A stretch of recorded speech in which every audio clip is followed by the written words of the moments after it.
Pour maximiser Dieu, vous devez savoir comment Dieu traite avec les hommes. Dieu traite avec nous en fonction des saisons. Dieu traite avec nous en fonction des alliances. Dieu traite avec nous en fonction des dispensations. Et Dieu traite avec nous en fonction des éons ou des âges. Ce matin, je veux me concentrer sur la façon dont Dieu traite avec vous en fonction des saisons. C'est pourquoi j'ai dit qu'il y a des saisons de visitation. Et je suis persuadé que Dieu veut visiter votre terre. C'est pourquoi je partage ce que je partage avec vous. C'est un enseignement prophétique. Dieu veut visiter votre terre. Et écoutez, quand Dieu visite votre terre et que vous ne le savez pas, vous êtes pire qu'un homme qui est maudit. Vous savez ce que Jésus a dit dans Luc 19, 43 et 44. Il a regardé Jérusalem et il a pleuré sur la ville. Regardez ce qu'il a dit. Luc 19, 43, 44. Lisons ceci. Donc vous devez savoir quand Dieu visite. Il a dit « Car les jours viendront sur toi, où tes ennemis jetteront une tranchée autour de toi. Cela signifie que tes ennemis t'entoureront. Tu ne t'échapperas pas, tu seras à leur merci. » Il a dit « Et t'encercleront de tous côtés, et te tiendront enfermé de tous côtés. » Verset suivant. « Et te raseront au sol, et tes enfants en toi, et ne laisseront pas en toi une pierre sur une autre. » Pourquoi ? Ils te détruiront complètement, parce que tu ne connais pas le temps de ta visitation. Donc, quand les hommes manquent leur visitation, ils deviennent en danger. Leur plaie reste avec eux. Vous lisez sur l'homme à la piscine de Bethesda, 38 ans de maladie. Pourquoi était-il là ? Parce qu'il ne pouvait pas discerner quand l'eau était agitée.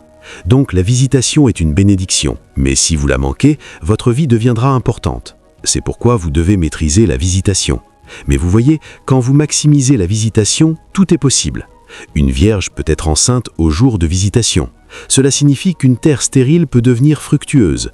Une terre déserte peut devenir un palais. L'ange a dit à Marie « Salut Marie, pleine de grâce, le Seigneur est avec toi. Tu es bénie parmi les femmes. » Il a dit « Car tu es hautement favorisée. » Et à cause de cette visitation, il a dit que le Saint-Esprit viendra sur toi. La puissance du Très-Haut t'ombragera. Quelque chose sera formé en toi. Et il a dit que cette chose formée ne sera pas des hommes. Ce sera le Fils du Très-Haut. Donc, quand les visitations se produisent, des possibilités divines sont engendrées parmi les hommes. C'est là que vous trouvez la sagesse. C'est là que vous trouvez la créativité. C'est quand vous trouvez la faveur. C'est quand vous voyez la puissance pour une opération miraculeuse. C'est quand vous trouvez le développement. Il y a littéralement un changement et vous saurez que c'est la signature de Dieu. Mais tout cela ne peut arriver à moins que vous discerniez votre visitation. Donc, quels sont les facteurs qui vous font maximiser la visitation ? Je veux vous bénir ce matin, mais ma bénédiction sera de vous imprégner par prophétie ces facteurs. Le premier facteur qui permet de maximiser les visitations est ce que nous appelons le discernement. Personne ne maximisera une visitation à moins que son discernement ne soit activé. Si votre discernement n'est pas actif, la visitation passera, vous ne le saurez pas. J'espère que vous avez lu sur Jacob. Il s'est réveillé le matin et il a dit « Mon Dieu, le Seigneur était ici, et je ne le savais pas. » Donc il est possible pour un homme d'être inconscient au jour de la visitation. C'est quand la visitation finit que l'homme se réveillera et dira « Dieu, aide-moi. Qu'est-ce qui s'est passé ? La saison est passée. » La seule chose qui peut arriver, c'est que vous attendiez un autre cycle. Et seul Jéhovah connaît les cycles dans l'esprit. Votre cycle peut être 5 ans, votre cycle peut être 7 ans. Et puis, votre cycle territorial peut être 15 ans. C'est pourquoi vous trouvez quelqu'un qui s'élève, personne ne s'élève à nouveau jusqu'après 7 ans, jusqu'après 14 ans, avant qu'une autre personne s'élève. Et vous êtes comme si ce n'est pas un processus. C'est un processus plus une saison. Si vous manquez votre saison, votre processus est inutile. C'est juste comme si vous plantez une culture, la pluie tombe, elle germe, et puis quand les fruits commencent à être produits, vous ne récoltez pas. Les fruits pourriront. Vous devrez planter à nouveau. Ces jours, quand nous étions jeunes, quand la pluie tombe en 24 heures, les mangues deviendront mûres. Vous regarderez soudain un arbre manguier et découvrirez que chaque mangue est mûre. Soudain, si vous ne les cueillez pas, le vent suivant qui souffle et pleut, toutes les mangues tomberont d'elles-mêmes, parce que vous ne les avez pas récoltées, et en 2 jours, elles seront toutes pourries. Le problème avec la plupart d'entre nous, c'est que nous passons le processus, mais nous manquons la visitation.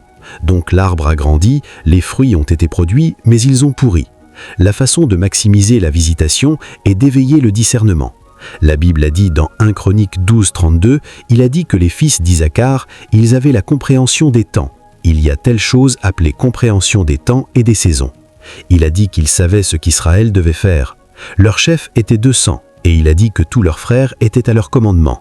Si vous n'avez pas la compréhension des temps, vous manquerez la visitation.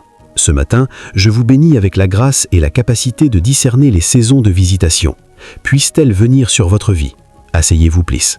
Maintenant, le discernement n'est pas juste « je sais ». Est-ce que c'est 2 Chroniques 12:32? Vérifiez l'écriture pour moi. C'est savoir quoi faire.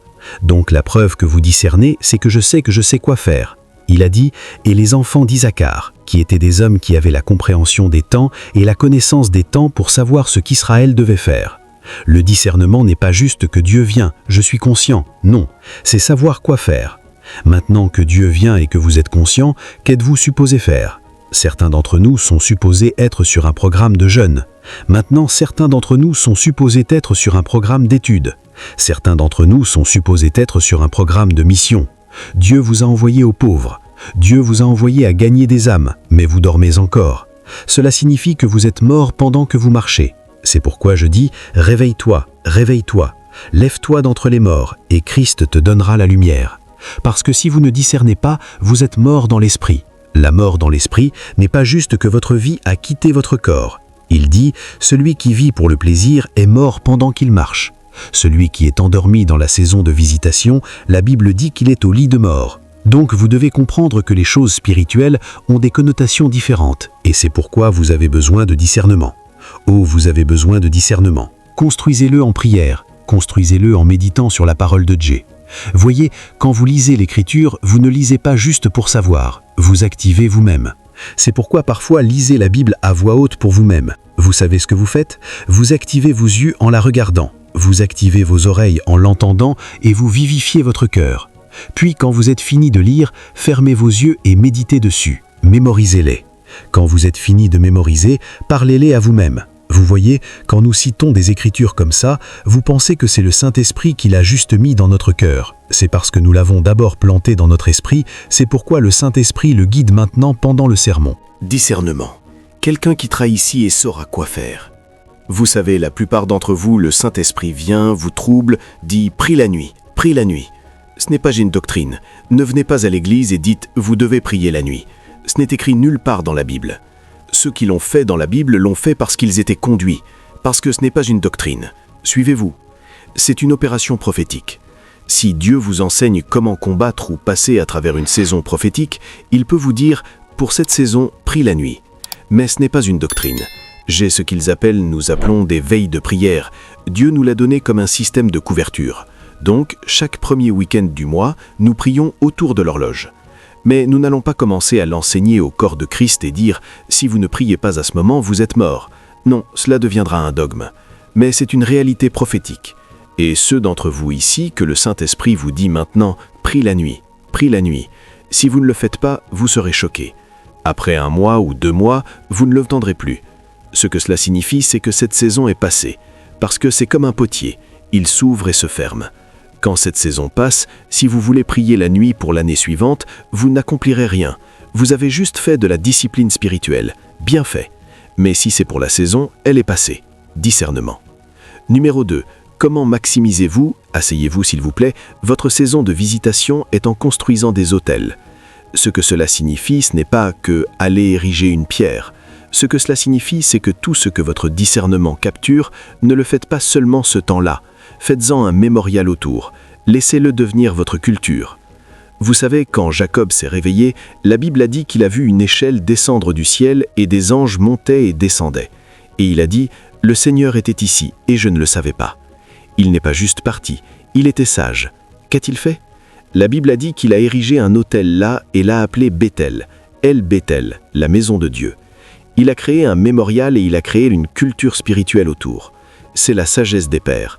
Vous allez lire Genèse 12. Genèse 12, 1 à 3, Dieu apparaît à Abraham. « Sors de ton pays, sors de ta parenté, sors de la maison de ton père vers le pays que je te montrerai. En bénédiction je te bénirai. » Il dit « En effet, toutes les nations de la terre seront bénies. Quiconque te bénit est béni, quiconque te maudit est maudit. Je rendrai ton nom grand. » Quand il a fini, la Bible a dit qu'Abraham s'est levé, a obéi à cette parole, et quand il est entré dans le pays que Dieu lui a montré, Genèse 12, 6, Abraham a construit un autel à Sichem. Puis il est allé à Haï, et là, Abraham a construit un autel. Il savait que quand Dieu descend, piéger sa dimension. La façon dont vous piégez une visitation est à travers un autel. Sinon, la visitation viendra et partira. Mais Dieu crée les visitations pour avoir une habitation. Donc ce ne sera pas toujours des visitations. La visitation est venue pour initier l'habitation. Donc quand vous avez une visitation, c'est maintenant votre responsabilité de la faire devenir une habitation. Donc ce que vous faites après une visitation, c'est que vous érigez un autel. Et ce que cela signifie, c'est que construisez une culture spirituelle autour. La prière, le jeûne est un mémorial. Regardez Genèse 8, 20 à 22.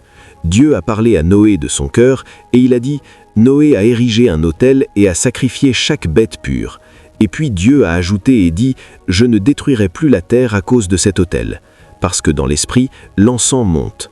Votre autel peut être la prière, votre autel peut être la générosité. Dans cette saison de visitation, je visite un orphelinat, je donne aux pauvres. Votre autel peut être l'adoration. Vous chantez des louanges pendant longtemps et vous le faites périodiquement. Votre autel peut être le jeûne, parce que quand cette visitation vient, il y aura une sagesse mise dans votre esprit. Cette sagesse est ce qui détermine votre autel. Donc ce n'est pas d'écrire le mien comme le vôtre.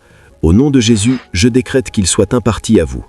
Maintenant, ceux d'entre vous qui suivent mon message, vous savez que j'ai dit qu'il y avait une saison de ma vie où Dieu voulait changer l'histoire, non seulement de ma vie, mais de ma lignée, parce que je viens d'une lignée sombre. J'ai eu plusieurs visitations et il y avait 3 autels que j'ai érigés. Ce sera partie de ma vie jusqu'à ce que je quitte ce monde et je le transmettrai à mes enfants. C'étaient les saisons où j'étais dans ma chambre en priant et le monde a disparu et l'Esprit du Seigneur m'a montré mon village. C'est comme si ma maison était emmenée à mon village et il m'a montré 2 entités. L'une avait plusieurs cornes, je pense 10 ou à peu près, et l'autre était un être humain. Cela ressemblait à quelqu'un qui était enterré mais exhumé de la tombe. Je pouvais voir à travers les os et le corps. Et il a dit, ce sont les entités qui règnent sur ta lignée. Il a dit, leur pouvoir est l'orgueil, la mensonge, l'alcoolisme et la féminisation.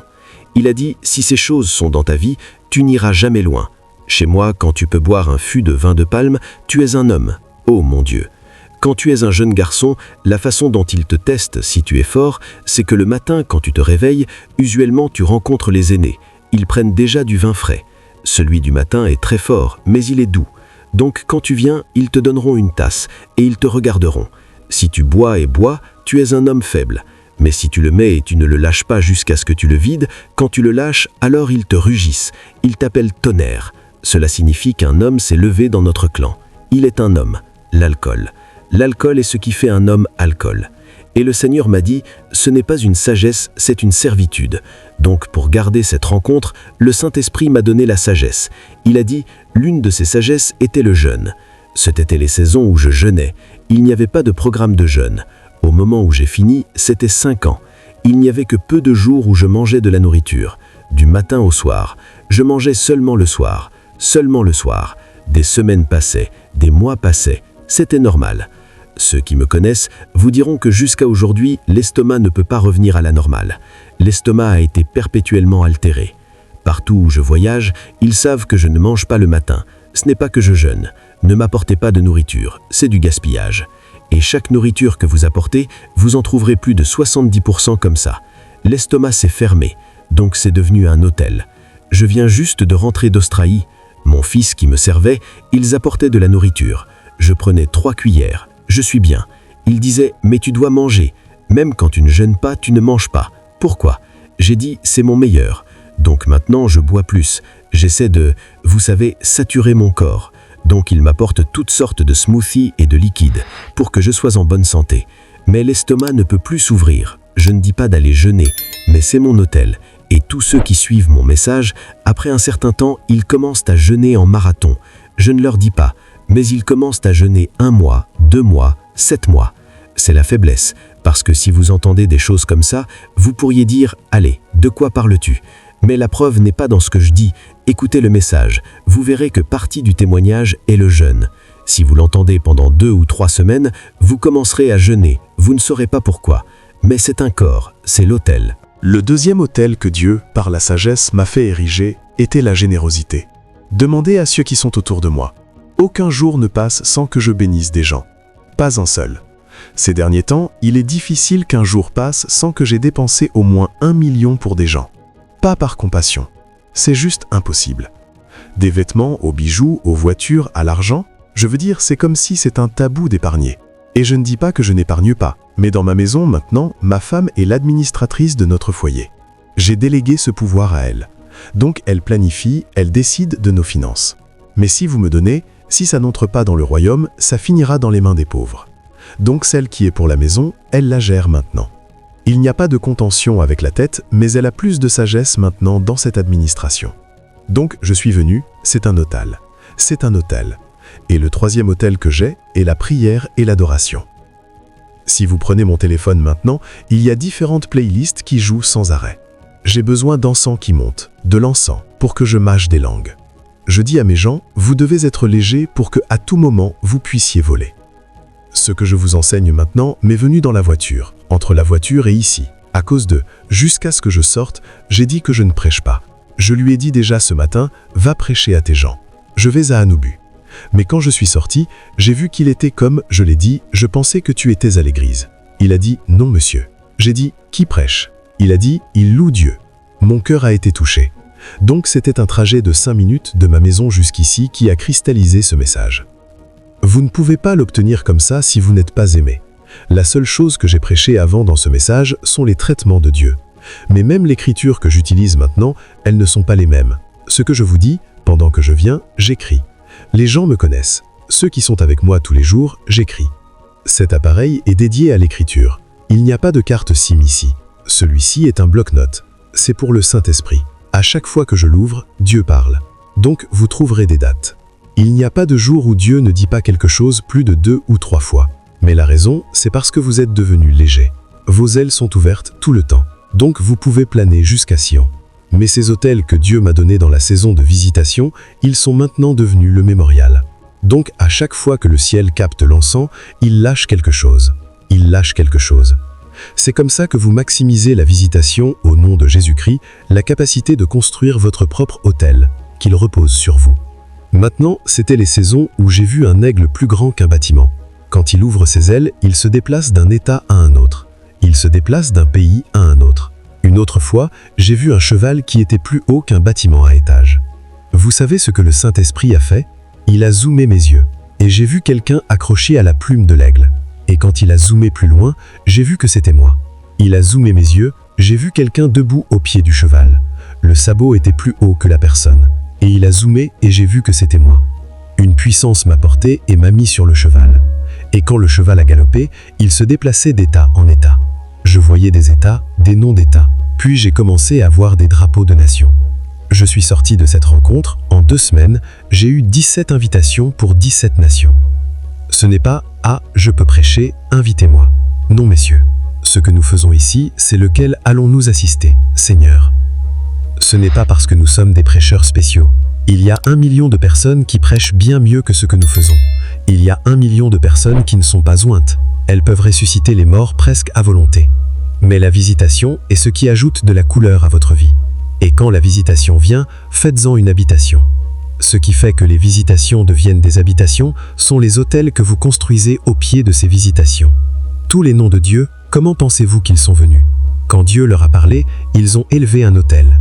Donc quand vous entendez Jéhovah Nissi, c'est un autel qui a transformé la visitation en habitation. Quand vous avez entendu Jéhovah Jireh, c'est un autel. Les patriarches étaient sages. Nous ne savons pas quand il viendra comme ça à nouveau. Donc nous ne le laisserons pas partir. Donc ils créeront un autel.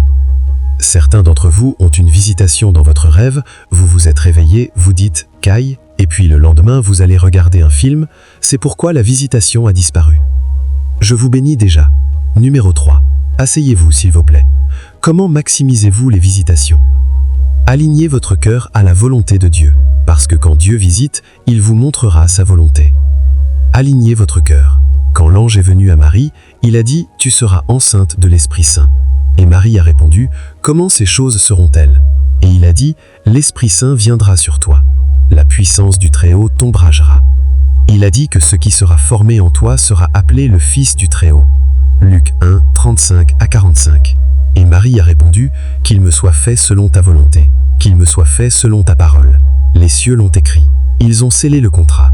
Pour qu'ils commencent à vous appeler au début, c'est pour que mon royaume avance, que ta volonté soit faite. Le jour où vous pouvez dire que ta volonté soit faite, ce jour-là, une visitation deviendra votre héritage. La Bible a dit « Mon Dieu pourvoira à tous vos besoins selon ses richesses en gloire ». Il y a ceux qui dépensent du pays où ils sont, il y a ceux qui dépensent de la gloire, faveur, inspiration, sagesse, portes ouvertes, puissance. La troisième façon de maximiser les visitations est en soutenant l'humilité. Vous ne montez haut que quand vous descendez bas. Le jour où vous devenez grand à vos propres yeux, Dieu s'éloignera de vous. La Bible dit que Dieu résiste aux orgueilleux. Il a dit « Mais il donne plus de grâce aux humbles ». Il a dit au roi Saül « Quand tu étais petit à tes propres yeux, ne t'ai-je pas fait roi ?» Le jour où vous sentez « Ah, c'est parce que je suis spécial, c'est pourquoi Dieu m'utilise », allez, regardez autour, qui est comme moi? Vous subirez le sort de Lucifer. Il dit « Tu as dit dans ton cœur, j'exalterai mon trône. Tu as déjà un trône au-dessus des étoiles de Dieu.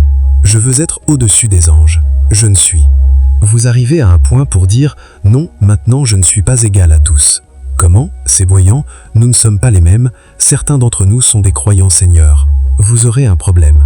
Je m'assierai aussi, c'est là où le Père s'assied, aussi sur le mont de la congrégation, où la louange, prière, vient, il veut asseoir là pour que lui aussi prenne la proise de Dieu à la vue du Seigneur. Verset 14. Je m'élèverai au-dessus des hauteurs des nuages. C'est l'office de la divinité. Si vous lisez Éphésiens 4, 10, vous entendrez que Jésus s'est élevé haut, au-dessus de tous les cieux. C'est là où cet homme veut aller. Et je serai comme le Très-Haut. C'est pourquoi il est tombé. Le jour où vous devenez élevé, vous tombez des montagnes de Dieu. Vous perdez votre visitation. Donc plus Dieu vous élève haut, plus vous devenez prudent pour être humble. Je prie sur vous, la grâce et la force de rester humble, qu'elle repose sur vous à partir d'aujourd'hui. Je vous bénis avec la capacité de discernement, je vous bénis avec la capacité d'ériger des autels.